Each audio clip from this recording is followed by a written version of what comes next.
Buongiorno e benvenuti a Linea Verde Orizzonti. Oggi siamo in Sardegna, sulla costa ovest. Potete ammirare davanti a me lo stagno di Cabras, un'area marina protetta dove si possono pescare dei preziosi mugini. Abbiamo qui il direttore Fabrizio della società che gestisce lo stagno, che ci racconterà tutto quello che succede in questo bellissimo stagno di Cabras. Buongiorno, allora, benvenuti. Buongiorno, benvenuti, complimenti per questa bellissima giornata. Una bellissima giornata. Qui siamo negli impianti delle antiche peschiere Mare Pontis di Cabras. Sono degli impianti antichi che lavorano dal Medioevo e tuttora i nostri pescatori usano delle tecniche antiche. Ecco, raccontaci che cosa succede qui. Sì, qui noi abbiamo delle camere di incannucciato e siamo sui canali che uniscono la laguna di Cabras al golfo di Oristano, e qui vengono intercettati i flussi dei mugini, soprattutto i mugini. Come vengono intercettati? Con questi che noi chiamiamo lavorieri, sono delle camere di incannucciato che ogni anno vengono ripristinati come si faceva appunto anticamente, e poi i nostri pescatori entrano in acqua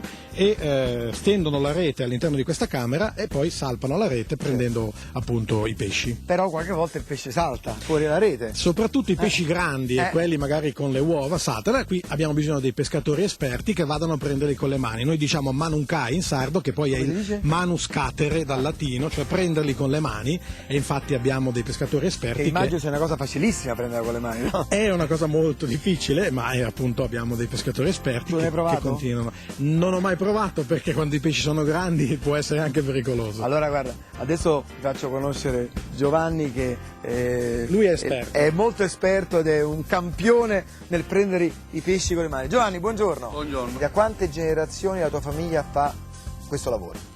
Allora, c'era mio nonno che faceva il pescatore. Io ho cominciato, avevo 8 anni che lavoravo nello stagno con mio padre.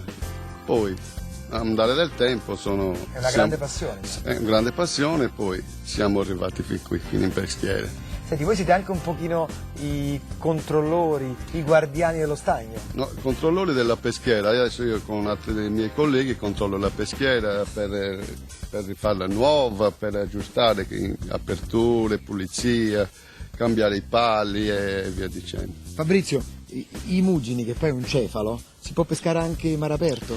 Sì, mugini, in realtà il nome scientifico è Mugilcephalus, quindi in Sardegna è rimasto mugina, nel resto d'Italia è conosciuto come cefalo comunque. Ecco, qui noi abbiamo la particolarità che i nostri mugini entrano dal mare aperto e stanno mediamente un paio d'anni all'interno della laguna. La laguna è 2400 ettari, quindi è molto estesa, si chiama Mare Pontis perché è il mare di Pontis, e lì i nostri mugini crescono diciamo senza stress, non ci sono mareggiate, non ci sono grossi predatori, e quindi questo fa in modo che siano degli animali selvatici ma diciamo tranquilli, e quindi hanno una proprietà organolettica delle loro carni e delle loro uova che sono delle primizie che rendono il prodotto di Cabras. Dicono che sono i migliori di questa zona. Sì, abbiamo diciamo ricevuto diversi riconoscimenti, dicono il giusto, perché qui effettivamente, come dicevo, le proprietà organolettiche del pesce e quindi di rimando anche delle uova sono molto interessanti. Caro Fabrizio, io ti ringrazio per adesso godetevi gli amici animali della Rafadda, ma dopo vi prometto che parliamo della bottarga, la squisita bottarga. A più tardi.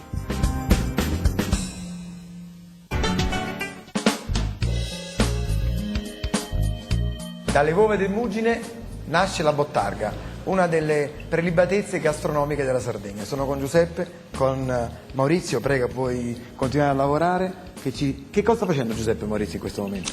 Allora, Maurizio sta aprendo il cefalo secondo un taglio particolare che preserva l'integrità delle sacche ovariche e la conservazione della parte terminale con la pinna anale. Che è fondamentale. È fondamentale per mantenere la soluzione di continuità delle sacche ovariche. È un'operazione molto delicata, perché vi assicuro che non ci vuole niente per toccare e incidere le sacche ovariche. Faccio una domanda a Maurizio, ma da quanto tempo fa il chirurgo del cefalo? Un anno circa. Hai imparato subito? Sì. No, se è una cosa che piace si impara subito. Va bene, complimenti Maurizio, bravo. Allora Giuseppe, che cosa succede adesso? Maurizio lava la bottarga dai residui di sangue, poi sarà leggermente sgocciolata, messa a salare e poi ancora lavata e messa a asciugare fino a essiccatura. Come si fa a riconoscere la bottarga quella sarda, quella vostra, dalle altre bottarghe, prima di assaggiarla? La bottarga sarda è caratterizzata dalla presenza dell'unghia, quindi questa presenza dell'unghia evita la fuoriuscita delle uova e caratterizza proprio la forma della bottarga di Cabras. E il sapore? Deve essere dolce, ovviamente, mai amaro, neanche metallico e neanche piccante. Giuseppe, il famoso filetto affumicato, come si fa? Il pesce a cui è stata tolta la bottarga viene sfilettato, non viene squamato, perché le squame poi serviranno come tagliere naturale nell'atto di affettare il mugine affumicato. Perfetto. Maurizio continua a lavorare. Adesso godetevi questi servizi. La cucina di Antonio, il grande chef che intanto continua a cucinare, ma tu continui a raccontarci della merca. Quindi questa merca era appunto, si fa con pesce cotto in acqua molto salata, poi viene asciugato e in questa maniera si conserva a lungo. Per portarlo via, quindi per fare una specie di antico takeaway, si avvolgeva in questa erba. Fammela vedere questa erba. Sì, che è un'erba lacustre, un'erba intorno alle lagune, quindi è un'erba ricca di sali, non ha aroma, non marcisce però. Quindi si secca, ecco, con questa erba avvolgevano il pesce, facevano una specie di pallone con un manico e lo portavano nelle navigazioni. E così durava 10-15 giorni? 10-15 giorni, ecco, ovviamente essendo salato si accompagnava bene con molto companatico e quindi... Senti, questo pesce, a parte che dopo ce lo farete assaggiare, mi auguro. Ecco, no. Che cosa ci puoi dire di questo pesce? Allora, questo è uno dei modi, diciamo, di mangiare, di assaggiare il cefalo in purezza.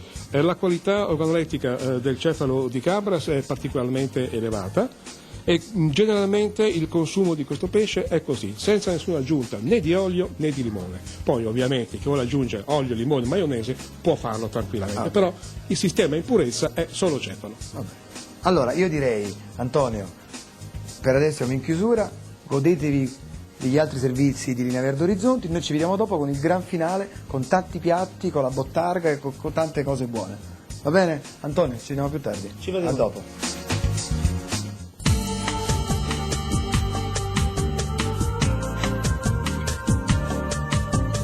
La certificazione forestale è uno strumento che hanno i gestori e proprietari forestali per dare e fornire garanzia su come un bosco è gestito, tagliato. Vi avevo promesso per questo gran finale tante cose buone, caro Antonio, veramente hai preparato delle cose straordinarie. Allora, Antonio, illustraci tutte queste cose buone. Questo è un patè di bottarga fatto da noi, studiato da noi, con dei crostini. Poi abbiamo del mugine fatto a Sagravarissa, diciamo noi. Come si dice? Alla caprarese. Alla caprarese. Abbiamo dei filetti marinati, che con la bottarga secondo me è il nostro prodotto di nicchia questo. Esatto. Qui abbiamo del pesce. Questo è un ottimo esemplare di lizza rammata. Questa è bottarga. Questa è bottarga. Qui sono tutti i prodotti della bottarga. Tutti i prodotti della bottarga. Poi me li porto tutti via. Questo abbiamo un carpaccio di mugine agli agrumi. Molto buono. Le polpettine. Le polpettine di pesce. Di pesce. Qui abbiamo... Questo è un filetto affumicato. Affumicato. Spaghetto alla bottarga. Pennette alla bottarga. Beh, fantastico. Abbiamo tante cose buone. Allora, parliamo un attimo della bottarga. Dammi un consiglio, Antonio. Secondo te è meglio grattugiarla? Al momento? Certo. Beh, è ottima anche questa come bottarga. Questa è molto più comoda. Però se uno può a posto in frigorifero, le consiglierei questa. Una volta che la usa, la grattugia, la rimette in frigo, girata con un panno e dura anche 2 anni questa così. Addirittura? Io addirittura ne avevo 2 anni. 2 anni? Più si scurisce e più diventa buona. Allora Antonio, questa qui si chiama sacco varica quando è fresca, invece quando è così si chiama baffa, giusto? Esatto. Vabbè, allora ti ringrazio Monia, ringrazio Fabrizio, ringrazio Giuseppe, ringrazio tutti gli amici di Cabras, ci hanno fatto vedere delle cose molto interessanti, vi do appuntamento, anzi mi hanno detto che c'è anche il cioccolatino alla bottarga. Io lo assaggio, vi saluto, vi ringrazio, arrivederci a tutti e domenica prossima, ciao!